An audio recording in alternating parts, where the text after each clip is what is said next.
Education committee set up to review Ghana's educational sector to start stakeholder engagements today.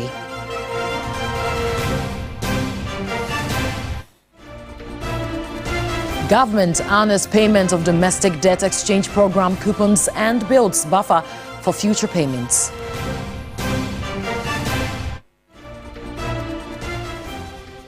Also, residents of Walewale in the northeast region begin to feel the economic impact of the curfew imposed on the community.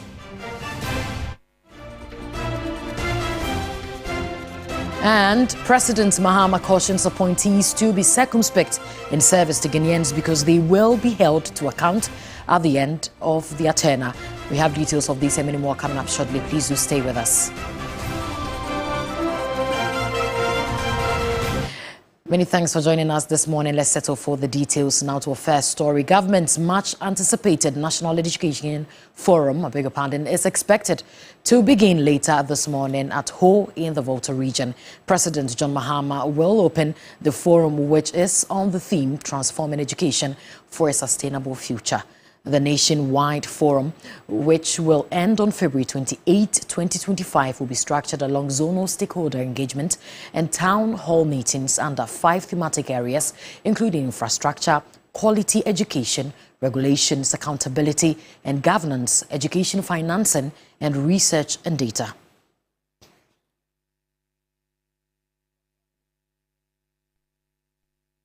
Oyo still on education, and Minister for Education Haruna Idrisu has announced the reintroduction of Parents Teacher Association in public schools at the launch of a rehabilitation project for pupil public basic school infrastructure in Okaikwe South. The Education Minister stated that the initiative aims to empower parents to contribute to the development of schools nationwide.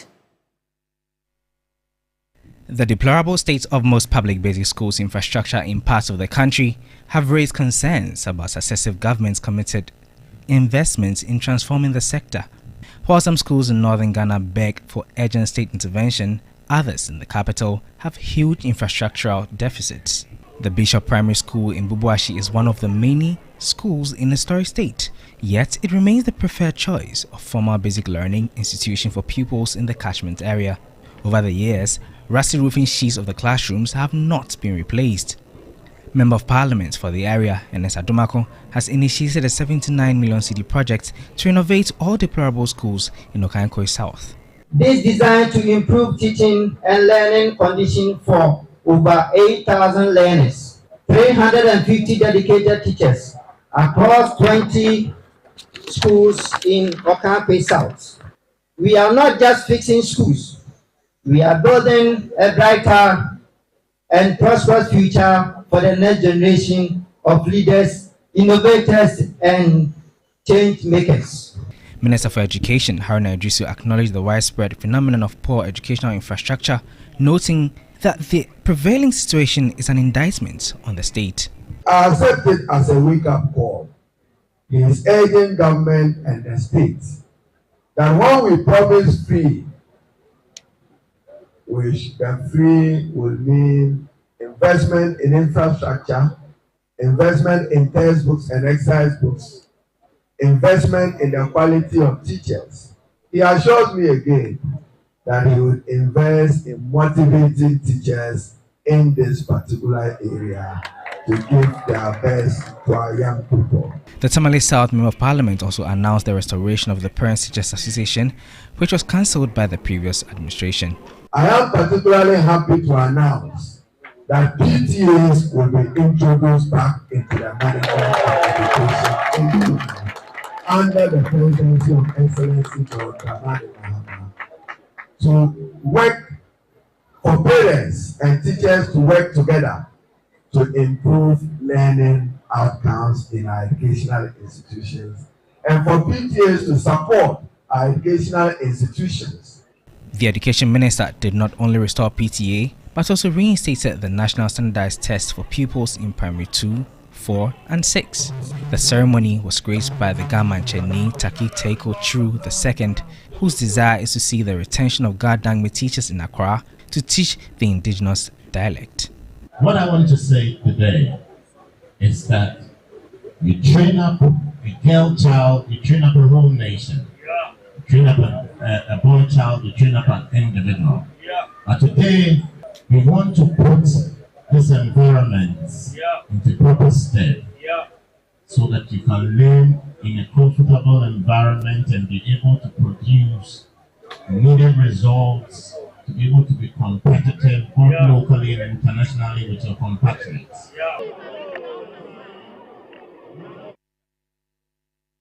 Now, President John Dramani Mahama has told all his appointees to lead by example as they will be held accountable for taking the public trust. The president said this while speaking during an engagement with the Ghanaian community in Ethiopia on Monday, February 17. But in order to do that, those of us in leadership must lead by example. We must be prepared to be held accountable for taking the public trust. And as I've told everybody, if you accept to serve in the public sector, then you must be prepared to answer to the people, because it is the people who put you there. You serve at their pleasure. And so I've been trying to drum that message home to all the people that I'm appointing.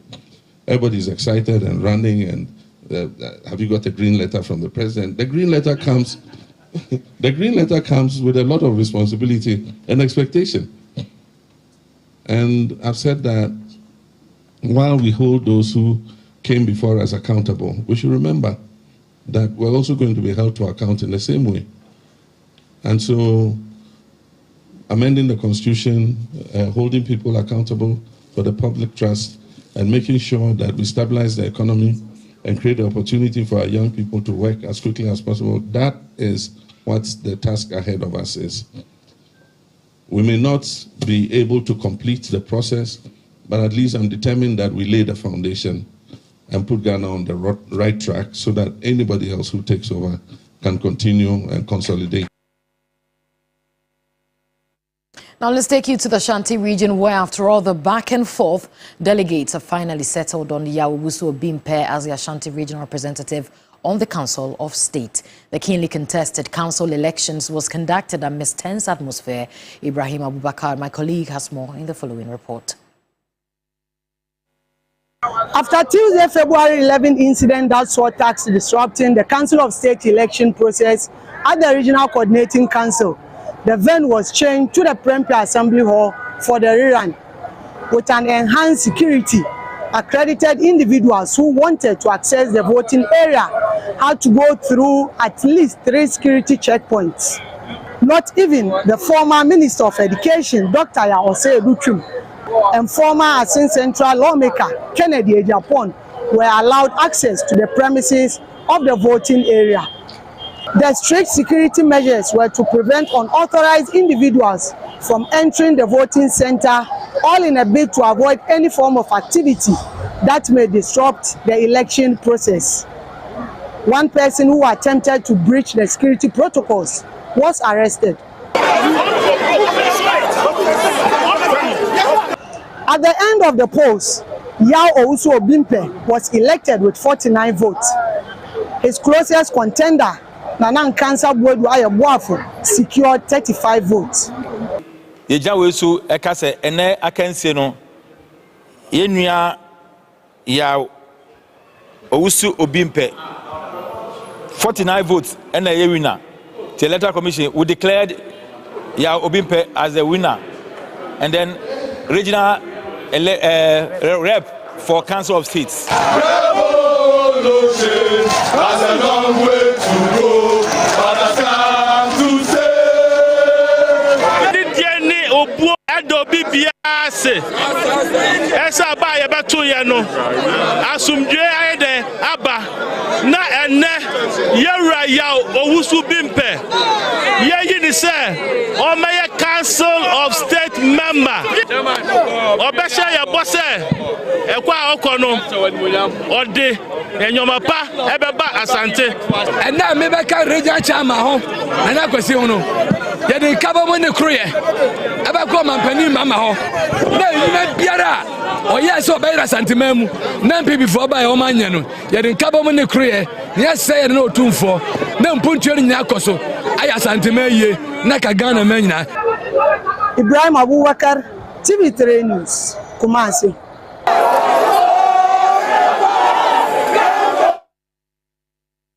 Now, away from that, the government has successfully settled the 4 domestic debt exchange program DEP coupon, demonstrating its commitment to meeting financial obligations and restoring confidence in the economy.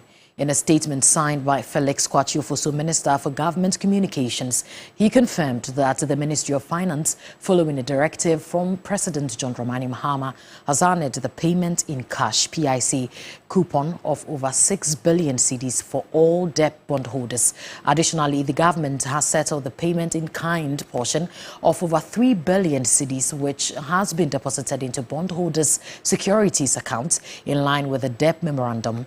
According to the statement, to ensure smooth settlement of future obligations, the government has also taken proactive steps by allocating 9.7 billion Ghana cedis into the debt service recovery CD account sinking fund as a buffer for the 5th debt coupon, which is set to mature in July and August 2025. The statement also emphasized President Mahama's dedication to honoring all debt commitments, reassuring investors and the financial sector of the government's fiscal responsibility.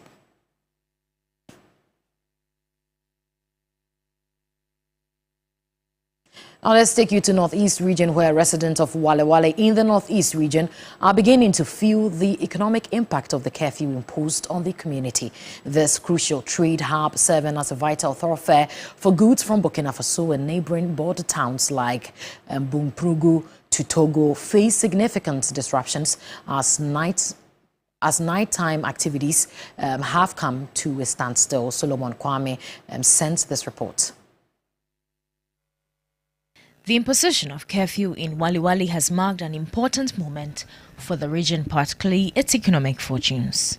With the road serving as a critical highway for trade and industry, the curfew has led to a noticeable decline in commercial activities. Trucks and vehicles that typically transport goods across the borders have been halted, creating a backlog that could have lasting effects on supply chains. Local businesses, especially those that thrive during the night time, have been forced to shut their doors, resulting in immediate financial strain. Shop owners and vendors have expressed concern over potential losses and the challenge of regaining their footing once normalcy returns. We are losing too much. Especially our business. In the night, they can't come out and buy things, especially the food, the water, and other things. Anyway, and I do not most of they say a section of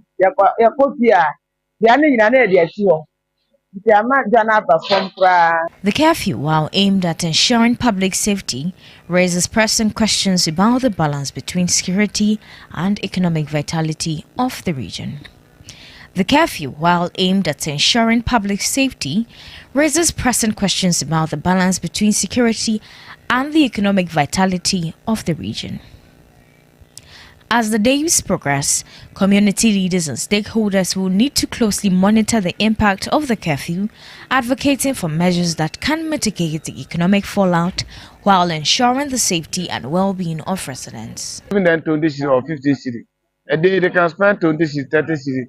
Means they have to run and leave me alone, and also have children at least 4 or 5. How can I take care of them? And as of this business moving, means I don't know where I'm going to turn. I mean, Walewale to make business, maybe, but the grace of God, I also make something out of them. The ongoing situation underscores the interconnectedness of security and commerce in Walewale, highlighting the need for a comprehensive approach to address both challenges effectively. It is not my interest that there should be curfew in Walewale, not at all. It's in nobody's interest, not even the president, neither the Minister of Interior, that people should be sleeping at the time that they should not be sleeping. But I'm just praying they should just exercise patience and remain calm. The issue was getting beyond control, and that is why these measures had to be taken. I'm pleading with the residents of Walewale community and the entire Bumprugu that let's have patience. Let's bring you some health-related stories now. About 300,000 persons are expected to be vaccinated by the close of the 4-day cholera vaccination exercise in the Greater Accra region today. TV3 News has, however, gathered that after today's exercise in Accra, the campaign will be held again in some selected districts of the central region, which has become one of the epicenters of the outbreak. The exercise, which is taking place in 3 sub-metros of Accra, Ablikuma South, Okaikwe South, and Ashiedu Keteke, is targeting some eligible persons 1 year and above, excluding pregnant women. As the country grapples with the growing cholera outbreak, health officials are racing behind time to contain the spread and deaths. The Afutu municipality and Aguna West, all in the central region, remain the hotspot, although the greater Accra region has the highest number of all confirmed cases.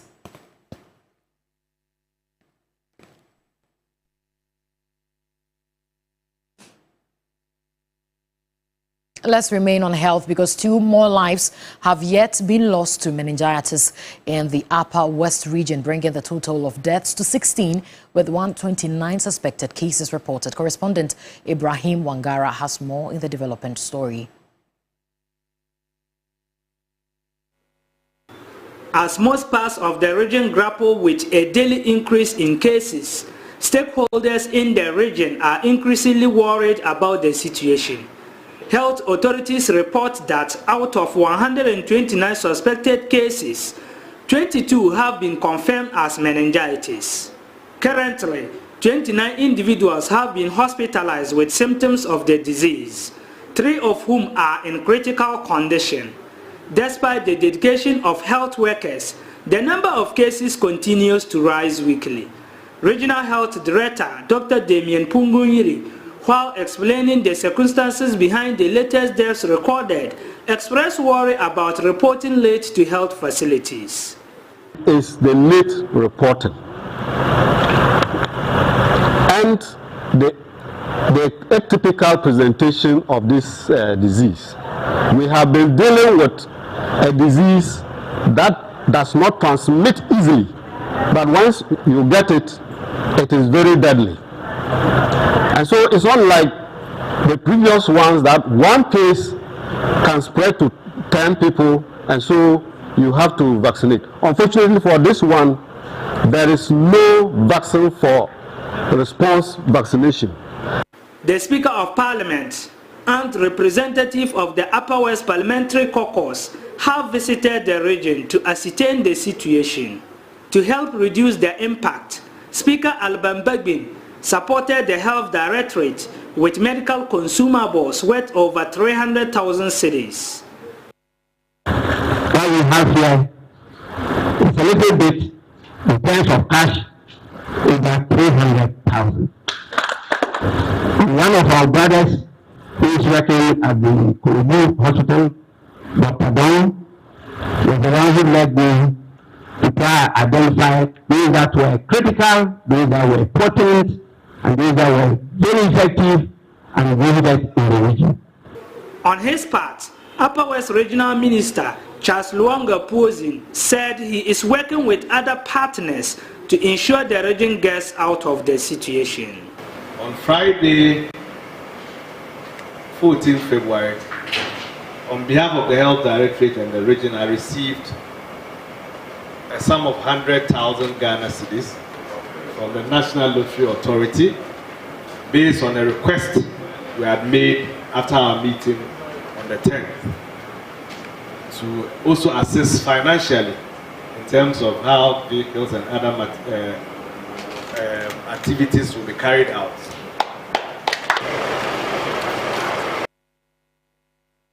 Away from health, founder and general overseer of a Life Chapel International, Bishop Salifu Amwakon, together with his wife and domestic worker, have been rearrested.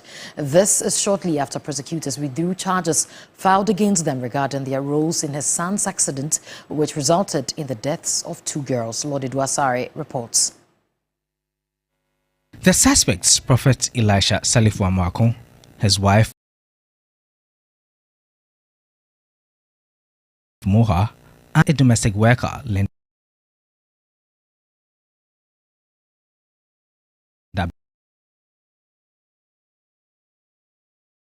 Bempa are to be charged with roles in the accident 2024. Ebenezer Yao Akwa indicated that in light of further study of the docket, the Attorney General's office would allow the police to conduct further investigations to determine the direction the prosecution should take. He therefore prayed the court to withdraw the charge sheets against the accused persons. Lawyers representing Prophet Amwako noted that they were hoping the prosecution would withdraw the charges but would not object to the withdrawal of the charge sheet. Presiding Judge Samuel Bright Akwa, after hearing the statements, granted the prayer of the prosecution. But shortly after proceedings ended, the accused persons were rearrested by the police who were stationed outside the premises. The police officers escorted them into a waiting vehicle. They were initially charged with granting permission to an unlicensed person to drive. They all pleaded not guilty and had been on a 50,000 Ghana cedi bail. The suspects were arrested after their 16-year-old son allegedly caused an accident in East Legon on October 12, 2024, leading to the death of 2 girls. He has since been sentenced to serve at the Senior Correctional Center for 6 months. Lord Idwasari, TV3 News, Accra.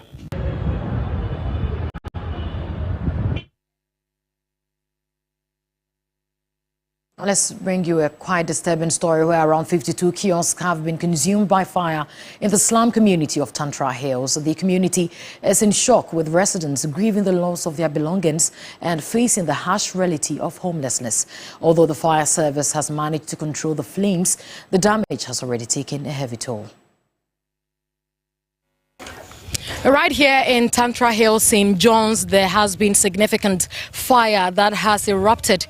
The slum community that is inside Chemota, Tantra Hills precisely. And from eyewitnesses, everything, as you can see here, has been engulfed by fire. I will be drawing now to the particular woman who you see in my shot to speak to her so that she tells me exactly what happened and then how it happened here. Me was Kumu na my friend be say a jato me fear and a midimbreka me buy ya fire service for child who she another midday wa say just say chaos no was from say jani fisro on the say na electrical human so na jani fire echo obi chaos na gas or na glass diplo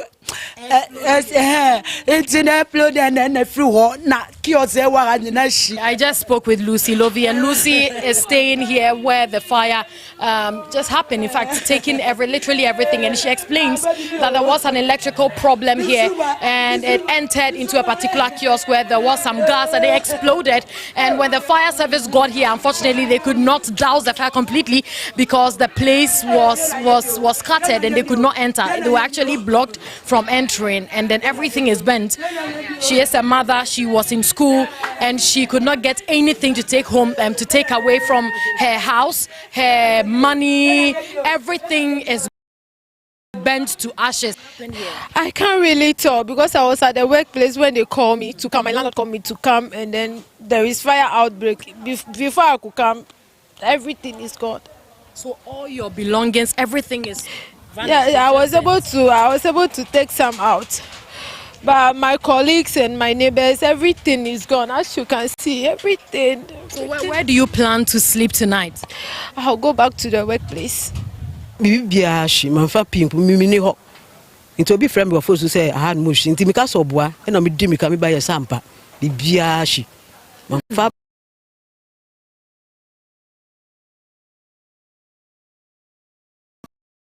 Pink cram for Bibia.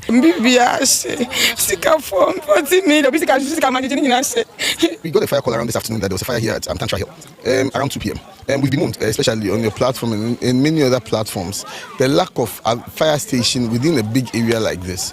Look at a big area like Tantra Hill, Achimota, Dome, Kwabenya, Taifa. There's no single fire station in this whole area. So whenever there's an emergency, there are plans as to move all the way from Abilenke. Look at the traffic situation that we are dealing with. So we did well to get here, barring all the unfortunate circumstances on the way. We got here within 10 minutes and realized that the fire was fast spreading. So it was important that we identified the unaffected structures or buildings and try to fight the fire to contain it from further spread. So we're able to, it took us a bit of an hour, but we're able to confine the fire and put it under control. As of now, it's under control, but it's not extinguished. Reporting live from St. John's, Safa Boyne, TV3 News.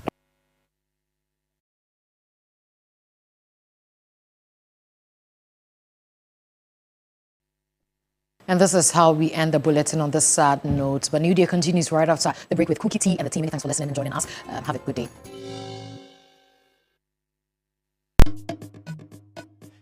Please, Master, I have told you to use Kojak quality oral care products like the Kojak Chapo toothpaste for strong teeth. Give me the meat. Sis, that guy. Ajay, my teeth. Sis, haven't you heard of Kojak and F toothpaste and their mouthwash?